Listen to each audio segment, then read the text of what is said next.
Assalamualaikum warahmatullahi wabarakatuh. Kami mahasiswi Universitas Malikus Saleh, Fakultas Teknik, Prodi Teknik Informatika. Kami dari kelompok 5 ingin mempresentasikan hasil kerja kelompok kami, tugas mata kuliah Sistem Operasi kelas A5 dengan dosen pengampu Ibu Eva Danila STMT tentang deadlock.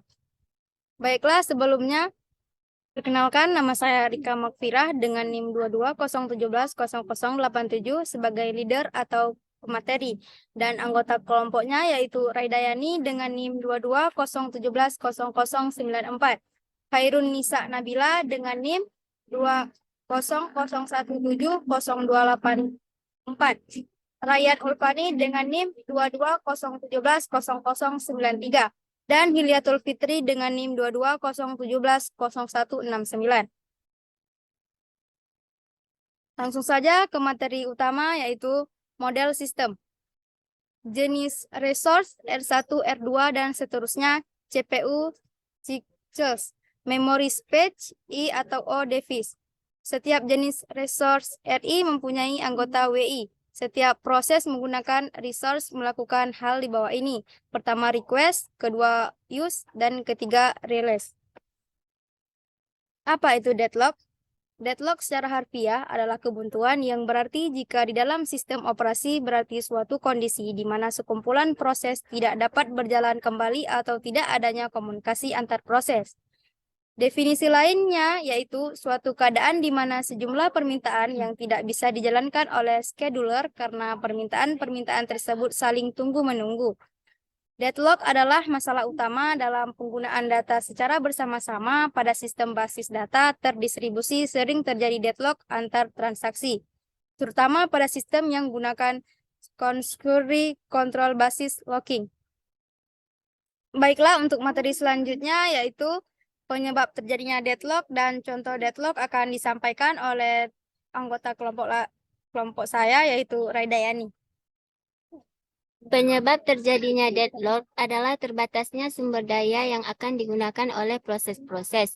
Tiap proses berkompetisi untuk memperebutkan sumber daya yang ada. Jadi deadlock berhubungan erat dengan tersedianya sumber daya dari komputer.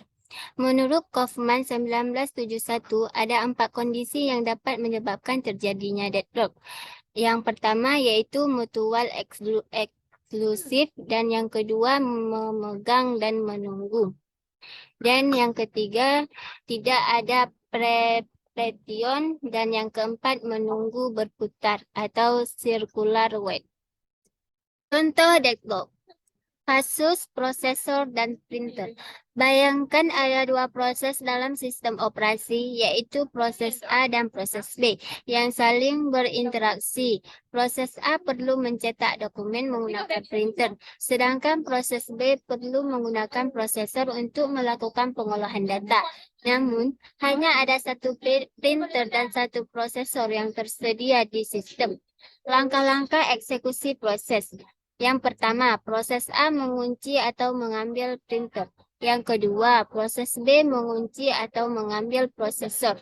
Sedangkan yang ketiga, proses A mencoba mengakses prosesor untuk melakukan pengolahan data, tetapi prosesor sudah diambil oleh prosesor B, sehingga proses A harus menunggu. Yang keempat, proses B mencoba mencetak dokumen menggunakan printer, tetapi printer sudah diambil oleh proses A, sehingga proses B juga harus menunggu. Kondisi ini menyebabkan deadlock di mana kedua proses saling menunggu sumber daya yang dipegang oleh proses lain. Karena keduanya terjebak dalam keadaan menunggu, kinerja sistem terhenti dan tugas-tugas tidak dapat diselesaikan. Baiklah, materi selanjutnya yaitu cara mendeteksi deadlock dan metode mencegah deadlock akan disampaikan oleh Khairun Nisa Nabila. Cara mendeteksi deadlock. Deteksi deadlock biasanya melibatkan pemantauan dan analisis status alokasi sumber daya dalam sistem. Nah, ada beberapa metode yang umum digunakan untuk mendeteksi deadlock. Yang pertama, metode algoritma graf alokasi sumber daya. Yang kedua, metode algoritma deteksi siklus. Yang ketiga, metode pengawasan atau monitoring. Dan yang keempat, metode algoritma Bankers algorithm. Selanjutnya, metode mencegah deadlock. Ada 4 cara, 4 metode. Yang pertama, mencegah mutual eksklusif. Kondisi ini tidak dapat dilarang jika aksesnya perlu bersifat spesial untuk satu proses. Maka hal ini harus didukung oleh kemampuan sistem operasi. Kemudian yang kedua, mencegah kondisi menunggu dan memegang penanggulangan deadlock. Dari kondisi ini lebih baik dan menjanjikan, asalkan kita dapat memegang sumber daya untuk menunggu sumber daya lain. Kita dapat mencegah deadlock. Caranya ialah dengan meminta semua sumber daya yang ia butuhkan sebelum proses berjalan. Tetapi masalahnya sebagian proses tidak mengetahui keperluannya sebelum ia berjalan. Jadi untuk mengatasi hal ini, kita dapat menggunakan algoritma Bankit. Sistem operasi atau sebuah protokol mengatur hal ini. Hasil yang dapat terjadi adalah sumber daya lebih harus dispesifikasikan dan kelaparan sumber daya atau proses yang membutuhkan sumber daya yang banyak harus menunggu sekian lama untuk mendapatkan sumber daya yang ia butuhkan.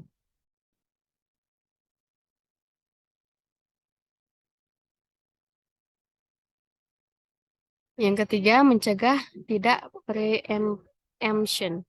Peniadaan non-preemption mencegah proses-proses lain harus menunggu. Seluruh proses menjadi preemption sehingga tidak ada tunggu-menunggu. Cara mencegah kondisi ini adalah dengan cara jika suatu proses yang membawa beberapa sumber daya meminta sumber daya lain yang tidak dapat segera dipenuhi untuk dialokasikan pada proses tersebut, maka semua sumber daya yang sedang dibawa proses tersebut harus dibebaskan. Yang kedua, proses yang sedang dalam keadaan menunggu, sumber daya yang dibawanya ditunda dan ditambahkan pada daftar sumber daya. Dan yang ketiga, proses akan direstart hanya jika dapat memperoleh sumber daya yang lama dan sumber daya baru yang diminta. Dan yang terakhir, mencegah kondisi menunggu sirkular. Masalah ini dapat ditangani oleh sebuah protokol yang menjaga agar sebuah proses tidak membuat lingkaran siklus yang dapat mengakibatkan deadlock dengan cara memberikan penomoran kepada sumber daya. Dan bila suatu proses meminta sumber daya lagi, maka ia hanya dapat meminta sumber daya yang nomornya lebih tinggi dari yang ia minta sebelumnya. Untuk materi selanjutnya, yaitu metode penghindaran deadlock dan metode menangani deadlock akan disampaikan oleh Ryan Ulfani. Selanjutnya yaitu metode penghindaran deadlock. Ada beberapa metode yang dapat digunakan untuk menghindari deadlock, antara lain yaitu avoidance atau menghindari. Metode ini dilakukan dengan cara mencegah terjadinya kondisi di mana terdapat sumber daya yang bersaing atau resource competition antara proses. Dan yang kedua yaitu prevention atau mencegah. Metode ini dilakukan dengan cara mencegah terjadinya kondisi deadlock melalui pengaturan dan pembatasan fungsi sistem. Contohnya, mengatur urutan alokasi sumber daya sehingga tidak terjadi kasus circular waiting atau alokasi sumber daya saling menunggu. Yang ketiga, detection atau mendeteksi. Metode ini dilakukan dengan cara mengawasi dan mendeteksi adanya deadlock pada sistem. Kemudian yang keempat, recovery atau pemulihan. Metode ini dilakukan dengan cara mengembalikan sistem keadaan sebelum terjadi deadlock dan kemudian memulainya kembali dari awal. Contohnya dengan mengembalikan alokasi sumber daya keadaan awal dan memulai kembali penyediaan sumber daya. Pada umumnya, metode yang paling efektif adalah metode avoidance atau karena metode ini dapat mencegah terjadinya deadlock secara langsung. Namun, setiap sistem memiliki keunikan dan kebutuhan tersendiri, sehingga perlu dilakukan analisis terhadap sistem tersebut untuk menentukan metode mana yang paling efektif untuk mencegah deadlock. Menangani deadlock. Terdapat beberapa metode untuk menangani permasalahan deadlock, yaitu pertama, pemantauan dan deteksi. Yang kedua, menghindari deadlock. Hindari deadlock dengan menghindari penggunaan banyak sumber daya yang sama oleh beberapa proses. Dan yang ketiga, mengatasi deadlock, yaitu jika deadlock terdeteksi, langkah pertama adalah mengidentifikasi proses mana yang menahan sumber daya dan sumber daya apa yang dipegang. Dan yang keempat yaitu rebooting. Jika tidak ada solusi yang tersedia, cobalah untuk melakukan reboot pada sistem untuk memulai kembali dan menghapus deadlock. Selanjutnya yaitu yang kelima, menambah kapasitas. Jika sistem terus-menerus mengalami deadlock, yaitu menambah kapasitas. Jika sistem terus-menerus mengalami deadlock, maka menambah kapasitas sumber daya atau meningkatkan perform sistem untuk membantu mengurangi kemungkinan terjadinya deadlock di kemudian hari. Baiklah, untuk pemateri terakhir tentang metode mengatasi deadlock dan pemulihan deadlock yang akan disampaikan oleh Hilyatul Fitri. Langsung kan baca. Allah.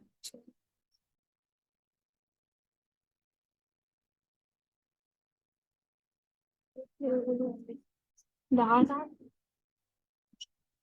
Kak, langsung. Metode mengatasi deadlock. Metode mengatasi deadlock. Ya, untuk mengatasi... Oh, ulang lagi.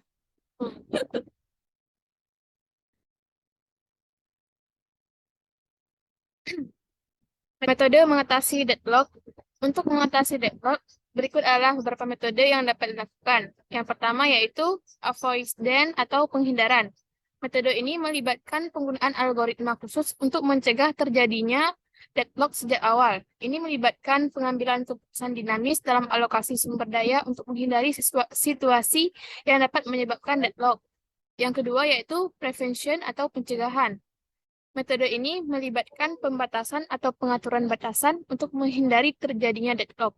Ini termasuk alokasi sumber daya dengan cara yang cerdas sehingga tumpang tindih sumber daya minimal.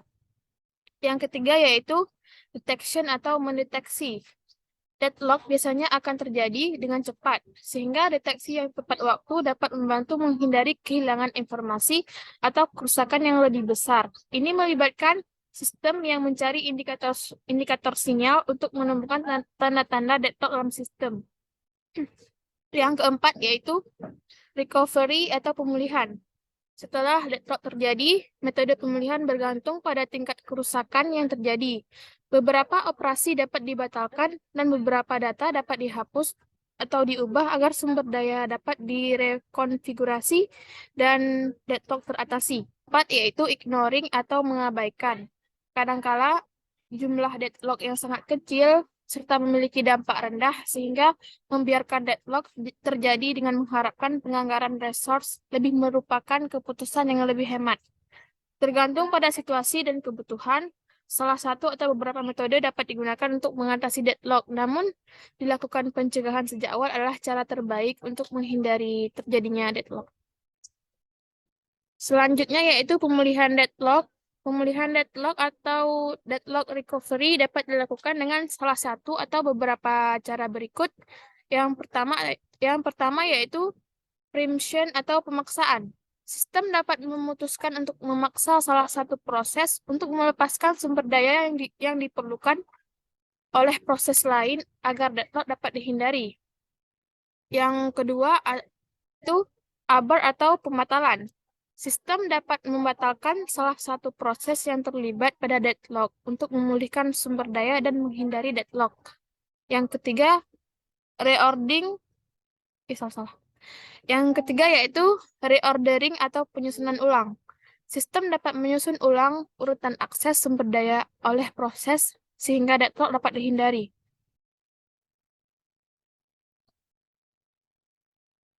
Selanjutnya yaitu times out atau batas waktu. Sistem dapat menetapkan batas waktu pada proses untuk menyelesaikan tugasnya. Jika proses tidak dapat menyelesaikan tugasnya dalam waktu yang ditetapkan, sumber daya dapat dibebaskan untuk proses lain dan deadlock dapat dihindari. Yang selanjutnya, deadlock prevention atau pencegahan deadlock. Sistem dapat menggunakan strategi appropriate untuk mencegah deadlock. Ini melibatkan penggunaan strategi seperti alokasi sumber daya yang aman dan pemantauan status proses. Yang terakhir ada deadlock avoidance atau penghindaran deadlock. Sistem dapat menggunakan strategi avoidance untuk menghindari deadlock. Ini melibatkan analisis kebutuhan sumber daya oleh masing-masing proses dan pengalokasian sumber daya dengan bijak agar deadlock tidak muncul. Sekian dari kami. Jika ada kekurangan, kami mohon maaf. Kami akhiri. Assalamualaikum warahmatullahi wabarakatuh.